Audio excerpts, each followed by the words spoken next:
কেমন আছো? ভালো আছো না? তো আমাদের মুরগির বয়স কত আজকে? অর্থাৎ 11 সপ্তাহ, তাই না?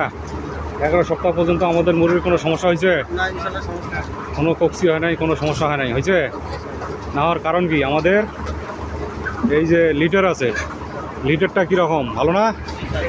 11 সপ্তাহ হয়ে গেছে, তারপরেও আমাদের লিটার কি অনেক সুন্দর না? কোনো ড্যাম আছে, ভেজা আছে?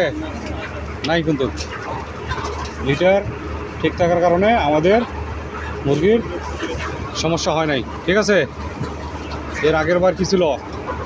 লিটার ভেজা ছিল, ড্যাম ছিল, যার কারণে কি হয়েছিল? কক্সি আসছিল, স্যালাটের নিচে পানি ছিল। আর এবার কিন্তু স্যালাটের নিচেও কি নাই, পানি নাই, আছে? স্যালাটের নিচেও আমাদের এবার শুকনো আছে, পানি নাই। অর্থাৎ একটা ফলকের পারফরমেন্স নির্ভর করে তোমার লিটার কন্ডিশনের উপরে, ঠিক আছে? লিটার যদি খারাপ হয়, স্যালাটের নিচে যদি পানি থাকে, তাহলে কি হবে? মুরগি রোগ বালাই বেশি হবে, ঠিক আছে? মর্টালিটি বাড়বে, পারফরমেন্স খারাপ হবে। তো এবার আমাদের লিটারে কোনো সমস্যা নাই, লিটার ভালো রাখছি, আমাদের পারফরমেন্সও ভালো হয়েছে, ঠিক আছে? এখন পর্যন্ত কোনো সমস্যা নাই, ইনশাল্লাহ চেষ্টা করব যাতে শেষ পর্যন্ত কোনো সমস্যা না হয়, ঠিক আছে? তো আরেকটা বিষয় হচ্ছে, গত ফলকে কিন্তু কিছু আমাদের ইপির ব্রিড ছিল, তাই না?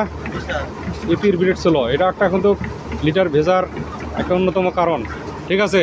তার লক্ষ্য করে দেখো, ইপি যে ফলকে ছিল, সে ফলকের লিটার কিন্তু ভেজা ছিল না?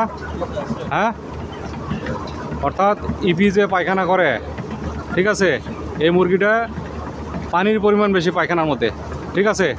আর এরা নিজেরা কখনো রেকিং করে না, যার কারণে লিটারটা ড্যাম থাকে, ঠিক আছে? আবহাওয়া খারাপ থাকলে এবং ওই ইপি ব্রিড থাকার কারণে লিটারটার সমস্যা ছিল। আর এবার আমাদের কোন ব্রিড আনা হয়েছে? রস নিয়ে যাচ্ছি। রসের একটা বৈশিষ্ট্য হচ্ছে, এরা নিজেরাই কি করে, রেকিং করে। এই যে নিজেরাই লিটার নাড়াচাড়া করতেছে, লিটার নাড়াচাড়া করতেছে না? এতে নিজেরাই লিটার নাড়াচাড়া করা হচ্ছে, এক প্রকার হচ্ছে রেকিং, ঠিক আছে? আর এদের যে পায়খানাটা কিন্তু ওই ইপির মতো ভেজা না, ঠিক আছে? যার কারণে কি হচ্ছে, আমাদের লিটারটা ভালো থাকতেছে। আর ইপি দেখবা যে যখন ওয়াটার লাইনে পানি খালে কি করে, ওই নিপেলের যে নিপেলটা আছে না, কামড় দেয় আর কি, কামড় দিয়ে ধরে রাখে, যার কারণে পানি তো খাওয়ার সাথে সাথে কিছু পানি তার মুখ দিয়ে নিচে পড়ে যায়, যার কারণে ওয়াটার লাইনের নিচ দিয়েও পানি পড়ে, তাই না? স্যালাডের নিচে পানি জমে। তো এই রস